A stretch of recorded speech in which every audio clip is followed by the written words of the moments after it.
Every once in a while, a revolutionary product comes along that changes everything. iPhone. Today, Apple is going to reinvent the phone. हाँ तो बड़ी scene कुछ ऐसा है, आप में से बहुत सारे लोगों के दोस्त यार मित्र ऐसे होंगे जो कि एप्पल का कोई ना कोई प्रोडक्ट जरूर यूज करते होंगे। हो सकता है आप में से भी बहुत सारे लोग एप्पल का कोई ना कोई प्रोडक्ट जरूर यूज करते हो और मोस्ट प्रोबेबली वो एप्पल का प्रोडक्ट आईफोन होगा।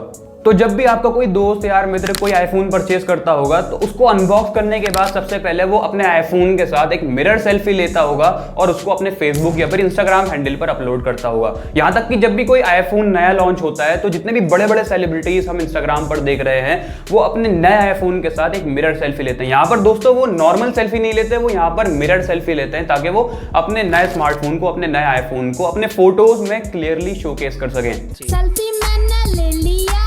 तो दोस्तों आपको इन जीवित प्राणियों से ये पूछे कि ये ऐसा काम क्यों करते हैं, क्या एप्पल इनको ये काम करने के पैसे देता है? ना तो इनके पास कोई जवाब होगा कि ये ऐसा काम क्यों करते हैं और मोस्ट प्रोबेबली आप लोगों के पास भी इसका कोई जवाब नहीं होगा। लेकिन दोस्तों मेरे पास इसका जवाब है। एक्चुअली इसका जवाब छुपा है उन 3 स्ट्रेटजीज के पीछे जो कि एप्पल अपने बिजनेस के अंदर यूज करता है और उन स्ट्रेटजीज को यूज करके एप्पल अपने सारे के सारे पोटेंशियल कंज्यूमर्स को इन्फ्लुएंस करता है और उनसे अपना फर्स्ट प्रोडक्ट खरीदवाता है। अब जब भी कोई उनका कंज्यूमर पहला प्रोडक्ट खरीद लेता है वो अपने इकोसिस्टम में उन सब कंज्यूमर्स को इस तरह हुक करता है, उनको ऐसा यूज टू बना लेता है कि वो सारे के सारे लोग जब भी कोई अपना नेक्स्ट प्रोडक्ट परचेज करते हैं वो प्रोडक्ट मोस्ट प्रोबेबली एप्पल का ही होता है। बट 2007 के अंदर जब एप्पल ने अपना पहला आईफोन लॉन्च किया था तो उस टाइम आईफोन को एक रेवोल्यूशनरी प्रोडक्ट माना जा रहा था क्योंकि उस टाइम आईफोन के अंदर ऐसे ऐसे फीचर्स थे जो उस टाइम किसी भी स्मार्टफोन के अंदर अवेलेबल नहीं होते थे। An iPod, a phone, and an internet communicator. साथ साथ उस टाइम आईफोन को एक स्टेटस सिंबल समझा जाता था यूनाइटेड स्टेट्स में क्योंकि आईफोन का price as compare to other smartphones काफी ज्यादा महंगा हुआ करता था। लेकिन पार्टी आज की डेट में यूनाइटेड स्टेट्स में आईफोन को एक स्टेटस सिंबल नहीं समझा जाता है क्योंकि वहां के लोगों की परचेजिंग पावर इतनी बढ़ चुकी है कि वो इजीली आईफोन को अफोर्ड भी कर सकते हैं और उसको परचेज भी कर सकते हैं, इसलिए वहां पर आईफोन बहुत ज्यादा कॉमन भी हो चुका है। लेकिन दोस्तों status driven countries like India यहाँ पर आज तक आईफोन को एक स्टेटस सिंबल समझा जाता है। यहाँ तक कि 2015 से पहले तो आईफोन सिर्फ रिच और वेल्दी क्लास लोगों के हाथ में दिखा करते थे, लेकिन आज की डेट में थोड़ी सी इमेज ये चेंज हो चुकी है। आज की डेट में आपको मिडिल क्लास लोगों के हाथ में भी आईफोन देखने को मिल सकता है। दोस्तों 2015 से पहले जब एप्पल इंडिया के अंदर एंटर किया था तो उसने अपने एप्पल के प्रोडक्ट्स को सिर्फ और सिर्फ रिच और वेल्दी क्लास लोगों को बेचना शुरू किया था। तो जितने भी रिच और वेल्दी लोग आईफोन को परचेज करके बाहर निकलते थे और जितने भी मिडिल क्लास लोग और पुअर लोग उन लोगों को आईफोन यूज करते हुए देखते थे तो वो इन लोगों से बहुत ज्यादा इन्फ्लुएंस होते थे। यहाँ पर एप्पल ने जानबूझकर सिर्फ और सिर्फ रिच और वेल्दी क्लास लोगों को टारगेट किया था क्योंकि वो इंडिया में जितने भी लोग रहते थे उनकी साइकोलॉजी को काफी अच्छे तरीके से समझ चुका था। वो ये जान चुका था कि इंडिया जैसी कंट्रीज के अंदर लोग रिच बनने की कोशिश नहीं करते लेकिन रिच दिखने की जरूर कोशिश करते हैं। तो दोस्तों यहाँ पर एप्पल ने स्टार्टिंग डेज में सिर्फ और सिर्फ रिच और वेल्दी क्लास लोगों को टारगेट करके पूरे के पूरे इंडिया को, सारे के सारे इंडियंस को अपना पोटेंशियल कंज्यूमर्स बना लिया था। और फिर जब 2015 के बाद बहुत बड़े बड़े बैंक्स ने अपने कंज्यूमर्स को, अपने कस्टमर्स को बहुत आसानी से बहुत बड़े बड़े लोन्स देना शुरू किया तो जितने भी मिडिल क्लास लोग होते थे उन्होंने लोन्स पर, ईएमआईज पर अपने आईफोन्स परचेस करना शुरू किया। दोस्तों एक और वजह है जिसकी वजह से जितने भी लोग आईफोन को यूज करते हैं वो ना चाहते हुए भी अपने दोस्तों के पास, अपने फैमिली मेंबर्स के पास अपने आईफोन को ब्रैग करने जाते हैं, अपने आईफोन को दिखाने जाते हैं कि देखो मेरे आईफोन में ये फीचर है, ये फीचर है।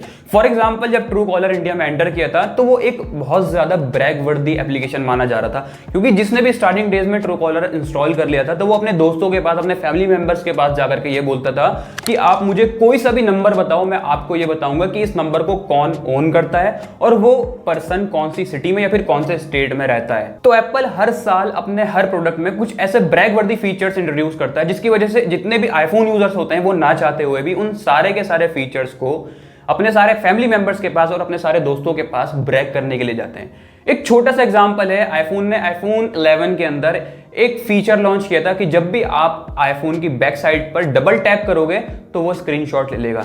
ये अपने आप में ही एक काफी ज्यादा ब्रैग वर्दी फीचर था। यहां तक कि मेरे अपने दोस्त ने भी इस फीचर के बारे में मेरे सामने ब्रैग किया था। दोस्तों इसी तरह के और भी बहुत सारे ब्रैग वर्दी फीचर्स एप्पल अपने हर प्रोडक्ट में इंट्रोड्यूस करता है ताकि उनके सारे के सारे यूजर्स ना चाहते हुए भी अपने फैमिली मेंबर्स के सामने, अपने सारे दोस्तों के सामने उनके इस फीचर को ब्रैग करें, उनके इस फीचर के बारे में बताएं ताकि वो भी इन फीचर से, उनके प्रोडक्ट से इन्फ्लुएंस होकर करके आईफोन को परचेज करें या फिर एप्पल का कोई भी प्रोडक्ट परचेज करें। दोस्तों एक इंटरेस्टिंग फैक्ट आपको बताता हूं कि जब एप्पल ने अपना आईफोन 8 लॉन्च किया था उसका स्टार्टिंग प्राइस $699 था और उसमें एप्पल की जो प्रॉफिट मार्जिन थी वो लगभग 59% के करीब की थी। लेकिन जब एप्पल अपना आईफोन 13 प्रो लॉन्च करता है तो उसका स्टार्टिंग प्राइस $999 होता है, जो कि आईफोन 8 के कंपैरिजन में एग्जैक्ट डबल था।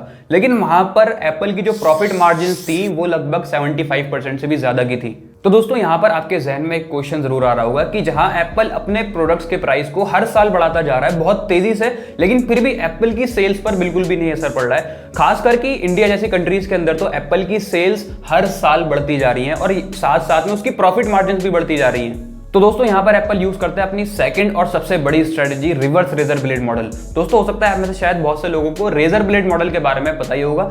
रेजर ब्लेड मॉडल के अंदर एक कंपनी अपने प्राइमरी प्रोडक्ट का प्राइस इतना ज्यादा कम कर देती है कि उसका कंज्यूमर काफी आसानी से उसके प्राइमरी प्रोडक्ट को परचेज कर सकता है। यहां तक कि कुछ कंपनीज तो अपने प्राइमरी प्रोडक्ट को लॉस में भी सेल करती है ताकि जब वो अपना सेकेंडरी प्रोडक्ट अपने कंज्यूमर्स को सेल करने जाएं तो वो आसानी से उनके सेकेंडरी प्रोडक्ट को परचेज कर लें और सेकेंडरी प्रोडक्ट से ही उनकी प्रॉफिट मार्जिन आती हैं। फॉर एग्जाम्पल सोनी ने अपना PlayStation 5 अपने सारे के सारे कंज्यूमर्स को $60 के लॉस में सेल किया था।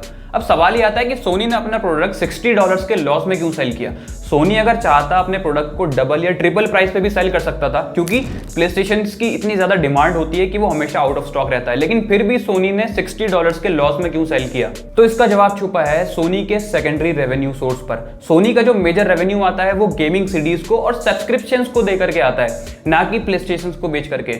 सोनी अपने कंज्यूमर्स को बहुत कम दामों में अपना प्लेस्टेशन प्रोवाइड कराता है ताकि जब उनके पास सोनी का बना हुआ प्लेस्टेशन आ जाए तो वो जाहिर सी बात है कि सोनी के बनाए हुए गेम्स भी परचेज करेंगे, सोनी का सब्सक्रिप्शन लेंगे, सोनी की गेमिंग सीडीज भी परचेज करेंगे।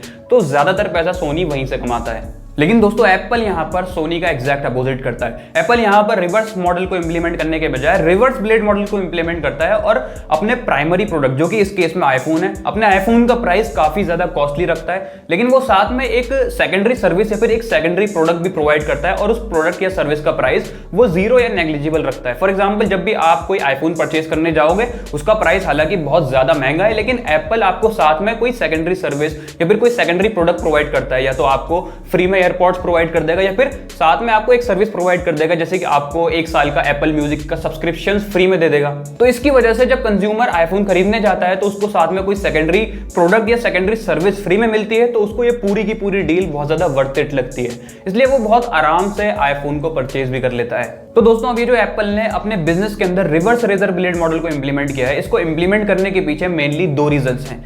जो सबसे पहला और सबसे बड़ा रीजन है वो ये है कि मान लो अगर एप्पल अपने सारे के सारे आईफोन्स का प्राइस काफी ज्यादा कम कर देता है तो जितने भी लोग आईफोन को पहले अफोर्ड नहीं कर सकते थे वो सारे के सारे आईफोन को अफोर्ड भी कर सकते हैं, फिर उसको परचेज भी कर सकते हैं। लेकिन status driven countries like India, जहां पर एक आईफोन को एक स्टेटस सिंबल समझा जाता है, इसके कम प्राइस होने की वजह से इसको फिर स्टेटस सिंबल नहीं समझा जाएगा और फिर लोग इसको परचेज करना भी बंद कर देंगे। इसकी सेल्स में काफी ज्यादा इंपैक्ट आएगा। सिर्फ और सिर्फ वही लोग आईफोन को परचेज करेंगे जो कि इसकी क्वालिटी की वजह से या फिर इसके फीचर्स की वजह से इसको परचेज करते हैं। जो दूसरा सबसे बड़ा रीजन है वो तो ऑब्वियस है कि जब एप्पल अपने सारे प्रोडक्ट्स का प्राइस इतना ज्यादा रखेगा उसकी प्रॉफिट मार्जिन भी काफी ज्यादा होंगी। तो यही वजह है कि जहां आईफोन 8 में एप्पल की जो प्रॉफिट मार्जिन थी वो सिर्फ और सिर्फ 59% थी, वहां आईफोन 13 प्रो में एप्पल की जो प्रॉफिट मार्जिन थी वो लगभग 75% से भी ज्यादा थी। बाकी आपने कई बार देखा होगा कि अगर आपके किसी भी दोस्त के पास या फिर किसी भी फैमिली मेंबर के पास कोई एप्पल का प्रोडक्ट है, चाहे वो आईफोन है या फिर मैकबुक है या फिर और भी दूसरा कोई प्रोडक्ट है,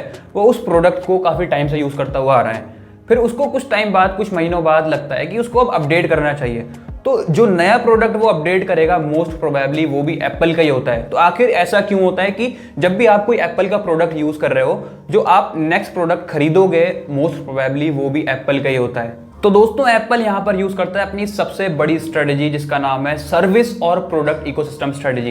एप्पल की इस इकोसिस्टम स्ट्रेटेजी को बहुत अच्छे से समझने के लिए हम इसको 3 कैटेगरीज में, 3 एलिमेंट्स में डिवाइड करते हैं। जो सबसे पहला एलिमेंट है वो है एंट्री प्रोडक्ट, जो सेकंड एलिमेंट है वो है रिटेनर्स, जो थर्ड और मोस्ट इंपॉर्टेंट एलिमेंट है वो है अपसेल प्रोडक्ट। तो दोस्तों इन तीनों एलिमेंट्स को अच्छे से समझने के लिए हम यहाँ पर एक एग्जांपल लेते हैं एक वीडियो क्रिएटर का, जो कि इंस्टाग्राम पर, फेसबुक पर या फिर यूट्यूब पर अपना कंटेंट बना करके अपलोड करना चाहता है। तो उसके लिए उसको एक स्मार्टफोन की ज़रूरत है जिससे वो अपनी वीडियो को शूट कर सके। तो इसलिए वो एप्पल का आईफोन परचेज करता है। वो एप्पल के आईफोन को काफ़ी टाइम तक यूज़ करता है, वो उससे अपने वीडियोज़ भी शूट करता है, अपनी एडिटिंग भी वो उसी से करता है। वो एप्पल के आईफोन से इतना ज़्यादा हैबिचुअल हो जाता है, इतना ज़्यादा यूज टू हो जाता है कि अगर वो चाहे किसी दूसरे स्मार्टफोन पर या फिर किसी दूसरे प्रोडक्ट पर शिफ्ट होना तो वो उसके लिए काफ़ी ज़्यादा प्रॉब्लमैटिक और काफ़ी ज़्यादा फ्रस्ट्रेटिंग भी होगा। दोस्तों, इन फ्यूचर वो क्रिएटर चाहता है कि उसकी एडिटिंग क्वालिटी और ज़्यादा इंप्रूव हो और वो और अच्छा कंटेंट बनाने लग जाए, तो उसके लिए उसे एक लैपटॉप की ज़रूरत पड़ती है। तो वो ना चाहते हुए भी एप्पल का मैकबुक परचेज करेगा, क्योंकि वो एप्पल की सारी एप्लीकेशंस और सारी की सारी सर्विसेज से इतना ज़्यादा हैबिचुअल और इतना ज़्यादा यूज टू हो चुका है कि वो ना चाहते हुए भी एप्पल का ही प्रोडक्ट परचेज करेगा। दोस्तों, अगर वो क्रिएटर मैकबुक परचेज ना करके एक विंडोज का लैपटॉप परचेज करता तो उसको छोटे से छोटा काम करने में भी काफ़ी ज़्यादा दिक्कत होती। यहाँ तक कि अगर उसको अपने आईफोन से अपनी फाइल्स अपने विंडोज के लैपटॉप में सेंड करनी होती तो उसके लिए उसको लंबे लंबे तार कनेक्ट करने होते, यहाँ तक कि वो अपने यूएसबी केबल अपने आईफोन तक में कनेक्ट नहीं कर सकता है। मैकबुक को परचेज करने के बाद वो अपने आईफोन का यूज करके continuity feature, AirPlay feature, air drop feature, यहां तक कि आई क्लाउड तक जैसे फीचर्स को यूज कर सकता है। वहीं अगर दूसरी तरफ वो विंडोज का लैपटॉप परचेज करता तो ये सारे के सारे फीचर्स उसको वहां पर नहीं मिलते। दोस्तों, मजे की बात यह है कि जितने भी लोग एप्पल का प्रोडक्ट परचेज करके एप्पल के इकोसिस्टम में एंटर होते हैं वो बिल्कुल भी गिल्टी फील नहीं करते हैं, क्योंकि उनका सारा का सारा काम काफी ज्यादा कन्वीनियंट हो जाता है और काफी ज्यादा ईजी हो जाता है। दोस्तों, इस पूरी की पूरी वीडियो को सम अप करने की कोशिश करूं तो एप्पल ने सबसे पहले इंडियंस की साइकोलॉजी को बहुत अच्छे तरीके से समझा और कुछ ऐसे ब्रैग वर्दी प्रोडक्ट्स और कुछ ऐसे ब्रैग वर्दी फीचर्स अपने प्रोडक्ट्स में इंट्रोड्यूस किए जिसकी वजह से उसके सारे के सारे यूजर्स ना चाहते हुए भी अपने सारे फैमिली मेंबर्स के पास जाते हैं और उसके प्रोडक्ट्स के बारे में ब्रैग करते हैं। सेकेंडली, एप्पल ने अपने बिजनेस के अंदर रिवर्स रेजर ब्लेड मॉडल को इंप्लीमेंट किया, जिसका यूज करके एप्पल अपने सारे के सारे प्रोडक्ट्स का प्राइस इतना ज्यादा ऊपर रखता है। Last but not the least, Apple ने अपने बिजनेस के अंदर इकोसिस्टम स्ट्रेटेजी को इंप्लीमेंट किया, जिसकी वजह से जब भी कोई एप्पल का प्रोडक्ट परचेज कर लेता है उसका जो नेक्स्ट प्रोडक्ट होता है मोस्ट प्रोबेबली वो भी एप्पल का ही होता है। दोस्तों, लास्ट में मैं सिर्फ एक ही बात बोलना चाहूंगा कि एप्पल अपने सारे के सारे प्रोडक्ट्स रिच या फिर वेल्दी लोगों को बेचने की कोशिश नहीं करता है, बल्कि ये अपने सारे प्रोडक्ट्स उन लोगों को बेचने की कोशिश करता है जो कि रिच दिखने की कोशिश करते हैं। Party, that's it from my side. अगर आपको ये वीडियो थोड़ी सी भी पसंद आई है तो इस वीडियो को लाइक जरूर करना, ताकि यूट्यूब आप जैसे और भी बहुत सारे लोगों को ये वीडियो रिकमेंड करें।